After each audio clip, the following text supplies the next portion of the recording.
Good evening, ladies and gentlemen. This is Tennyson E Stead, the writer and director of Quantum Theory and founding member of Eight-Sided Films. And I'm coming back to you with another Eight-Sided blog. And today it's going to be about the Hollywood system of film finance, specifically as applied to independent film and where my ethics differ from the way things are done today, typically. I don't think it's going to come as a surprise for folks to hear that the way Hollywood independent film works today, casting is very important to how movies are financed and how people look at the business potential of a feature film.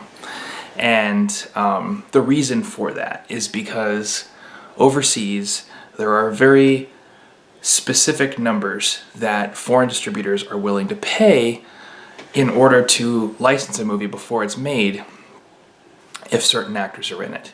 And a good foreign sales agent knows what those numbers are, and between getting commitments from these foreign distributors, which you can then take to a bank, and getting promises of debt from states in the form of tax incentives, which you can also take to a bank, you can, in theory, build a package of debt between the promises of the foreign sales companies and the promises from any tax incentives you might have that are larger than the budget of the movie, which means you can essentially build a profitable film and then make the film and make the profit. The core problem with this way of doing business, in my opinion, is twofold. And one of those problems can be looked at in terms of banking and very conservative economics, and one of those problems can be looked at in terms of entertainment industry and risk-based economics, and both of them are valid. So, from the risk-based perspective, from the perspective of an entertainer, what we have to consider is that these promises that are being made by foreign sales agents are being made because 20 and 30 years ago we had a Hollywood, and specifically cast members and crew members like directors who were very, very aggressive about promoting their films overseas, and in the sense that they would go to the festivals and actually meet the audience members and spend a lot of time building their audiences. The reason why foreign sales agents can get these numbers for these movies is because the people who are distributing these movies in various territories around the country, let's say France is willing to pay $200,000 for a movie with, I don't know, George Clooney in it, okay? If France is willing to pay $200,000 for a movie with George Clooney in it, it's because they know that people in French cinemas are going to turn up because he's in the movie. If they know that, it's because George Clooney built that audience several decades ago. And because we've been leaning on these foreign sales agreements to finance our movies instead of selling tickets, which is how we used to have to make money. Nobody's been doing the work of selling tickets for the last 20 years. So when we talk about the foreign sales market drying up, it's because we've already traded on all the names of the people who were over there selling tickets several years back, and nobody's gone over there to sell tickets since. We've just been basically building debt packages and trusting the fact that the banks are going to pay for these movies, and that people are going to give us the money from the foreign sales and from the tax incentives to pay the debt to take care of making the movie profitable. And that's a problem, because the work of getting people to show up to the movie is actually the core labor of entertainment, and we've all just stopped doing that work. Does that make sense? What I'm saying is that if we rely on the fact that promises are being made by foreign distributors to pay us X, and promises are being made by foreign countries in various states around the United States to pay us Y, and we X plus Y equals the money, then nobody ever has to sell a movie ticket to make a movie profitable. And if nobody ever has to sell a movie ticket, then nobody's ever going to, because it's a lot of work and it sucks. So we just stopped. And now that we've stopped selling movie tickets, people overseas aren't as excited to come and see the movie, very understandably. you know? And part of what's evolved out of this Hollywood culture and the idea that you can finance a movie on debt is the fact that we've lost sight of the reality that culture is about building community, and much of independent Hollywood has become about the director's vision, because now that you're just taking out a bunch of loans and finding money to make a movie with so that you can hand the movie to the people and collect the loan money and pay the bank, now that it's just X and Y and Z, it doesn't matter necessarily what the movie is. The movie can be whatever the director wants it to be. It doesn't have to be a movie that strengthens the relationship between the director and the audience. It just needs to be something that you can hand the foreign distributors so you can get what they promised you in return. And as a result, the vision of the director becomes really sort of the only defining aspect of the movie, and people lean on it as a result. What a movie is really supposed to be is something that strengthens the relationship between an audience and a cast and a crew. It's a bridge that you build. People have to be wanting to walk across that bridge, but we don't do business that way anymore, so that's not what a movie is today. That's the problem from the perspective of somebody who is responsible for selling movie tickets and who has to manage the real problem that people might not show up to a movie. That's the problem with building an entire industry out of pre-sales and tax incentives. It's that we lose sight of managing the risk that people won't show up, because it just doesn't matter. It doesn't matter if people show up or not. France is still going to pay you $200. If France pays you their $200,000, if they don't pay you the $200,000 for the George Clooney movie, and then if they pay you that money and then people don't show up at their movies, they might pay you less next time, but they still owe you the $200,000 this time because that's what's in the contract. See what I'm saying? If the state of Louisiana is offering to pay you 40% of your budget to shoot there, it doesn't matter if people move to Louisiana to help contribute to a growing film industry or not. They signed the contract and they owe you the money. The bank is assuming that they're going to pay. So the work of making sure movies are financially viable is just not getting done under this model. That's our problem. The bank's problem is a little bit different, but it's just as important. And this is something I would urge conservative investors in film to look very seriously at. When a foreign distributor promises to pay you X or Y or Z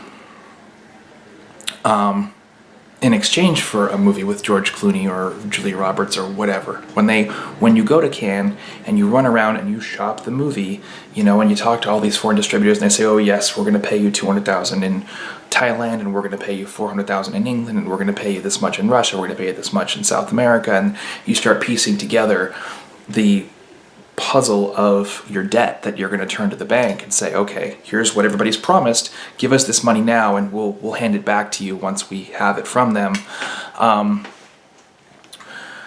You're dealing with basically the word of people from a whole smattering of different legal cultures. In other words, the promise of a distributor who's in Azerbaijan is as good as his or her word and the Azerbaijani legal system, but it's not necessarily something a bank would ordinarily choose to issue a loan based on. In other words, those promises are not bankable in the sense that only a maniac would actually issue real debt based on agreements that are fundamentally loose in nature. And yet we do. And this is one of the core things that movies like The Big Short are about. Our banks are so hungry to issue debt that they don't look too closely at where that debt is coming from and what's supporting it. And as a result, a lot of movies that are built on basically debt packages wind up failing financially. Now, that doesn't end up hurting the filmmaker, because when you take that loan out, you're taking it out as a movie. You're not taking it out as your company. Each movie is its own financial entity because that movie needs permission to fail without destroying the careers and the companies of everybody involved. But it also means that you can declare bankruptcy and run away without too many consequences. And as a result, there are plenty of independent films that go and build these debt packages, turn around to the bank, take out a $20 million loan because they're getting, like I said, $1 million here and a couple $100,000 there, 40% from Louisiana or wherever they're shooting in exchange for their tax incentives. And then a whole bunch of people don't pay up. 2 years later when the movie's done, they take it back to France and they say, okay, here's your movie, you owe me $200,000. And somebody goes, no, whatever. I was drunk. I had had a lot of absinthe. It was 2 a.m. Or they might not even remember, But we take these promises to heart and we expect the bank to take them to heart, and the bank does. And that's not good business. It's bad debt. Huge portions of Hollywood right now are built on bogus debt, and all of these movies are just declaring bankruptcy and falling apart, and the people involved are leaving them behind and moving on to other projects. And from a certain perspective, why wouldn't you? It's totally viable. It works. And it works in the sense that people get their paychecks.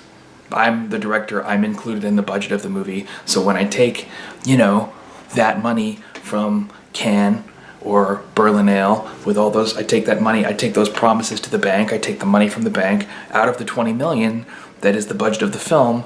I get paid a certain amount. These people get paid a certain amount. Those people, everybody gets paid, right? And then the movie declares bankruptcy and we all run away.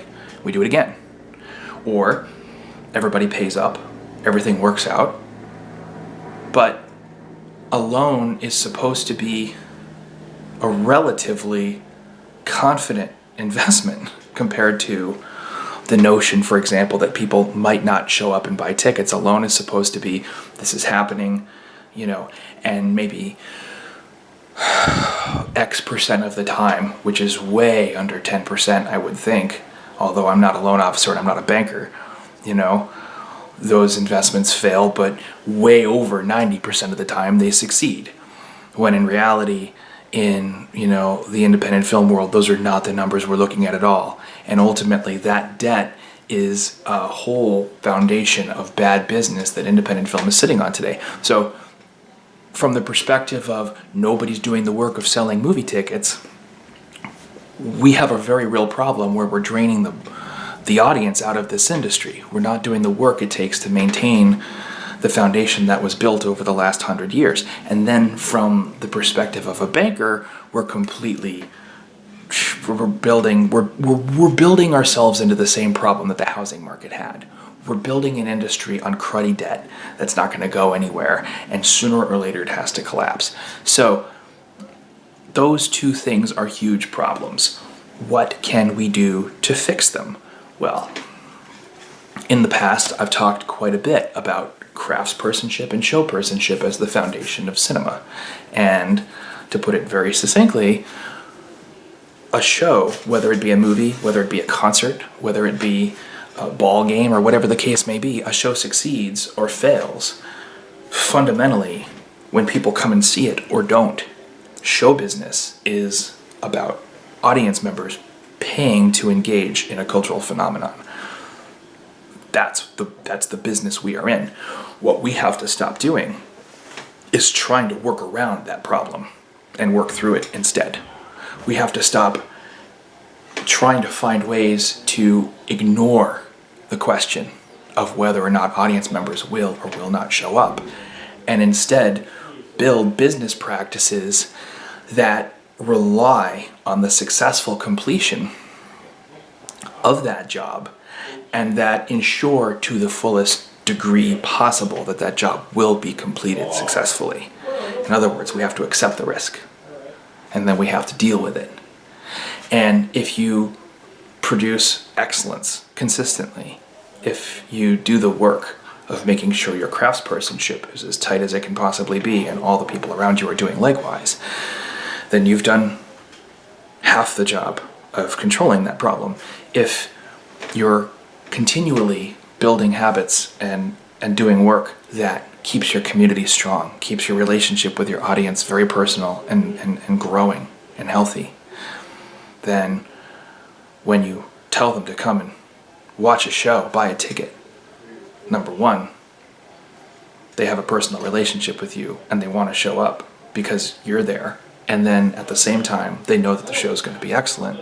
You stand a very good chance of selling the tickets you need, and you can use the people who love the work that you're already doing to help bring in more people because they expect that the whole experience is going to be worthwhile. It might not work. Oftentimes it doesn't. But if your craftspersonship and your showpersonship is in good shape, then consistently it'll work out most of the time. Not maybe 90% of the time, but maybe 80%, or 70%. High enough percentage where most of your shows will be financially successful and the ones that aren't will be carried by the ones that are. And that's how you control risk in show business. That's how you make it work. You eat the shows that don't work, and you make sure that overall the work that you're putting into your productions is gonna keep people coming.